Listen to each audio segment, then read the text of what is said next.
அன்பர்களே, நண்பர்களே, உங்கள் பாலுவின் இனிய காலை வணக்கம். இன்று 25/5/2024, அதாவது வைகாசி மாதம் 12ஆம் தேதி சனிக்கிழமை. துதியை திதி. கேட்ட நட்சத்திரம் 10:36 வரை, அதற்கு மேல் மூல நட்சத்திரம். ராகு காலம் 9 to 10, யமகண்டம் மத்தியானம் 1:00 3 வரை. நல்ல நேரம் காலை 7:30 8:00 வரை, சாயங்காலம் 4:30 5:30 வரை.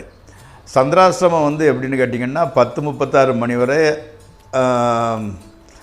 மேசராசிக்காரங்களுக்கு, அதற்கு மேலே ரிஷபராசிக்காரங்களுக்கு. இன்று அணிய வேண்டிய உடையின் நிறம் ப்ளூ அல்லது பிளாக் அல்லது பர்பிள் கலரு.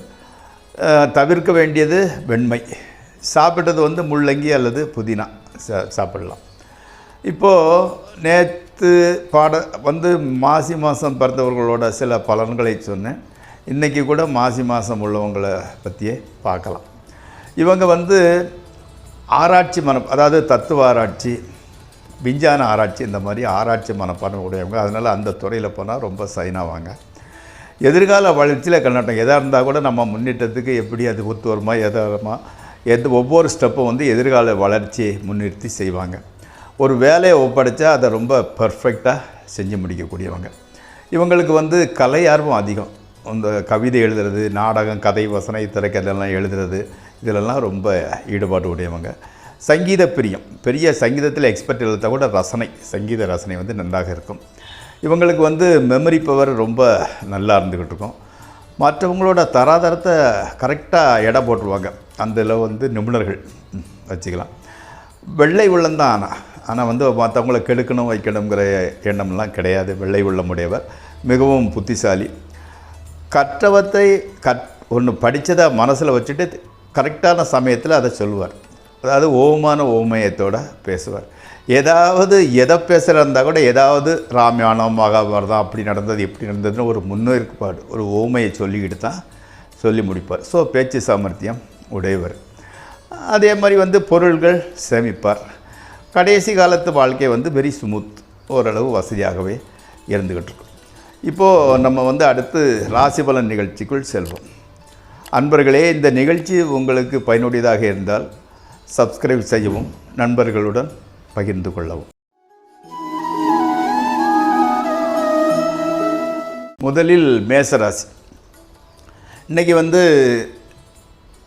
சந்திராசிரம தினம் முடியக்கூடிய கட்டத்தில் இருந்துக்கிட்டு இருக்கு இல்லையா? அதனால் எந்த வேலையும் இழுத்து போட்டுக்கிட்டு செய்ய வேண்டாம். இப்போ இன்றைக்கி இல்லைன்னா நாளைக்கு பார்த்துக்கலாங்கிற மாதிரி வச்சுக்கோங்க. வாகனம், வீடு, தாய், எஜுகேஷன் எல்லாமே பிரச்சனை போல் தோற்றமளிக்கும். ஆனால் எந்த இதுலையுமே பிரச்சனை கிடையாது, தோற்றம்தான். அதனால் ஒன்றும் கவலைப்பட வேண்டியதில்லை. பணம் ரொட்டேஷன் நல்லா தான் இருந்துக்கிட்டு இருக்கு, சமாளித்து விடுவீங்க. பணம் இருந்தால் எல்லாத்தையும் சமாளிச்சுக்கலாம் தானே. அடுத்து ரிஷபராசி. புதிய நண்பர்களோட அறிமுகம் கிடைக்கிறது. அவரின் மூலம் புதிய ப்ராஜெக்ட் ஒன்று ஆரம்பிக்கலாம்னு ஒரு ஐடியா இருந்துக்கிட்டு இருக்குது. உடன் பிறந்தவங்களோட உங்களோட கூட பிறந்தவங்க தொடர்பில் இருந்துக்கிட்டு தான் இருக்கிறாங்க. அம்மாவோட உடம்பு நிலை கொஞ்சம் டல்லாக இருந்துக்கிட்டு இருக்குது. மனம் காரணம் இல்லாமல் ஒரு குழப்பமாக தான் இருந்துக்கிட்டு இருக்குது. ஓகே. அடுத்து மிதுன ராசி.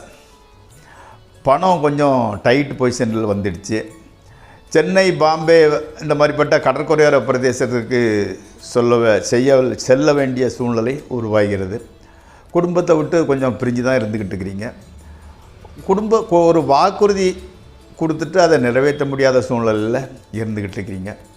மாணவர்களுக்கு மட்டும் ஸ்மூத் சைலிங், எஜுகேஷனில் எந்த விதமான பிரச்சனையும் இல்லை. அடுத்து கடகராசி. நீங்கள் எடுக்கிற முடிவுகள்லாம் ஓரளவு சரியாக தான் இருந்துக்கிட்டு இருக்குது. அம்மாட்ட மீது ரொம்ப அதிக பாசம், அதை நீங்கள் காட்டுறதில்லையே தவிர உண்மையில் ரொம்ப பாசம் ஜாஸ்தியாக இருக்குது.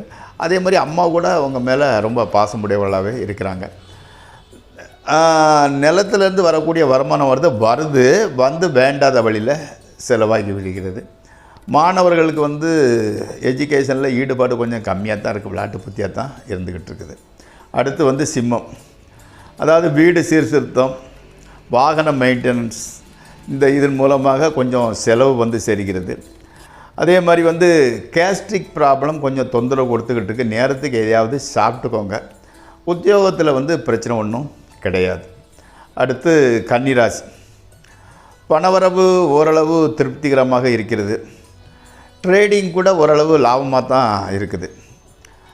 சகோதரருக்கு கொஞ்சம் உடல்நிலை குறைபாடு இருந்துக்கிட்டு இருக்குது. அலைச்சல் வந்து ரொம்ப ஜாஸ்தி. அதனால் வந்து கொஞ்சம் டென்ஷனு, உடல் சோர்வு இருந்துக்கிட்டு இருக்குது. பெற்றோர் உடல் நலத்தும் நல்லா இருக்கிறாங்க, மன நிம்மதியோடவும் இருந்துக்கிட்டு இருக்கிறாங்க. நீங்கள் வந்து உடல் ஆரோக்கியத்தில் கொஞ்சம் கேர் எடுத்துக்கோங்க. அடுத்து துளாராசி. பணச்செலவு தான் ரொம்ப ஜாஸ்தி இருந்துக்கிட்டு இருக்குது. ஆனால் குடும்பத்தில் உள்ளவங்க எல்லாம் சந்தோஷமாக தான் இருந்துக்கிட்டு இருக்கிறாங்க. எந்த காரியத்தையும் கொஞ்சம் நீங்கள் வந்து ரொம்ப நளினமாக செய்வீங்க. ரொம்ப ஏனதானு முரட்டுத்தனமெல்லாம் பண்ணுறதில்ல, ரொம்ப நளினமாக செஞ்சு முடிக்கிறீங்க. பணம் சம்பாதிக்க தெரிஞ்ச உங்களுக்கு அதை சேவிங் பண்ண வேண்டிய ஒரு அந்த ஆர்ட், அதாவது சேமிக்குங்கிறது வந்து ஒரு கலை தான், அது உங்களுக்கு தெரியல. அதே மாதிரி வந்து வியாபாரம் நுட்பம் வந்து உங்களுக்கு நல்லா தெரியுது. ஓகே, அப்போ வந்து ஜெயிச்சிருவீங்க. அடுத்து விருச்சிக ராசி. நண்பர்கள், சுற்றத்தினர் எல்லாருமே வந்து உங்களுக்கு வந்து அக்கம் பக்கத்தில் உள்ளவங்க எல்லாம் உங்கள்கிட்ட நல்ல பேர், நல்லா தான் பழகுறாங்க. அதே மாதிரி வந்து ட்ரேடிங், அதாவது யூக வணிகம்னு சொல்கிறாங்க இல்லையா, அதை வந்து மற்றவங்களுக்கு நீங்கள் சொல்கிறது எல்லாம் கரெக்டாக வருது, அவங்க சம்பாதிக்கிறாங்க. நீங்கள் பர்சனலாக உங்களுக்குன்னு எந்த முடிவு எடுக்கிறீங்களோ அது தப்பாக தான் போய்கிட்டு இருக்குது. உங்களுக்கு வந்து கடவுள் பக்தி இப்போ வர வர ஜாஸ்தியாகிட்டு வருகிறது. அடுத்து தனுசு ராசி. கால்வலி கொஞ்சம் அதிக பிரச்சனையை கொடுக்கறது. தலைவலி கூட அப்பப்போ வந்து போய்கிட்டு தான் இருக்குது. உங்களுக்கு வந்து கேல்குலேஷன், உங்களோட கேல்குலேஷன் வந்து கரெக்டாக நடக்குது. அதே மாதிரி கணவன் மனைவி உறவு கூட நன்றாகத்தான் செல்கிறது. துணிமணி, ஆடம்பர பொருட்கள் வாங்க நினைக்கிறீர்கள், அது தள்ளி போகிறது. அடுத்து மகர ராசி. காதலியை சந்திக்கிறதுக்காக நேரம் ஒதுக்கிட்டு போகிறீங்க. அடுத்தால கல்யாணமானவங்களுக்கு வந்து மனைவி மூலம் பொருள் வரவு இருக்கிறது. மனசில் வந்து ஏதோ ஒரு குழப்பம், காரணமில்லாத குழப்பம். அதனால் வந்து தூக்கத்தில் வந்து கொஞ்சம் டிஸ்டர்பன்ஸ் இருந்துக்கிட்டு இருக்குது. அதே மாதிரி வந்து மனைவி வந்து புதிய தொழில் தொடங்குறதுக்கு வந்து நீங்கள் சப்போர்ட்டிவாக இருந்துக்கிட்டு இருக்கீங்க. மாணவர்களுக்கு கூட நல்ல மனநிலை, கல்வியில் ரொம்ப ஆர்வம் அதிகரிக்கிறது. அடுத்து கும்பராசி. உத்தியோகத்தில் வந்து பிரச்சனை வந்துக்கிட்டே தான் இருந்துக்கிட்டு இருக்குது. கடனும் வந்து மனசில் வந்து உளைச்சலை தான் கொடுத்துக்கிட்டு இருக்குது. நீங்கள் எதை பேசினா கூட எல்லாருமே தப்பாக தான் புரிஞ்சுக்கிறாங்க. ஐசோத்து பேசுகிறதுக்கு உங்களுக்கு தெரிகிறதில்ல. ஆமாம், அதனால் வந்து பெட்டர் பேச்சை கம்மி பண்ணிக்கோங்க. அடுத்து மீனராசி. எல்லோர்ட்டையும் நல்ல பேர் தான் எடுத்துக்கிட்டு இருக்கிறீங்க. உங்களது மனசை வந்து மற்றவங்க புரிஞ்சிக்க முடியறதில்ல. இப்போது வந்து எப்படின்னா, காரணம் இல்லாமல் கோபம் வருது. மெடிடேஷன் பண்ணிக்கிட்டு வாங்க. சகோதரர்களோட சின்ன பிரச்சனை. அம்மாவுக்கு வந்து உங்கள் மேலே தனி பாசம்தான். தொழிலை வந்து ரெகுலேட் செய்யணும்னு நினைக்கிறாங்க, ஆனால் ஈஸியாக அது நடக்க மாட்டேங்குது. இத்துடன் இந்த ராசி பலன் நிகழ்ச்சி முடிவடைகிறது. மீண்டும் நாளை சந்திப்போம்.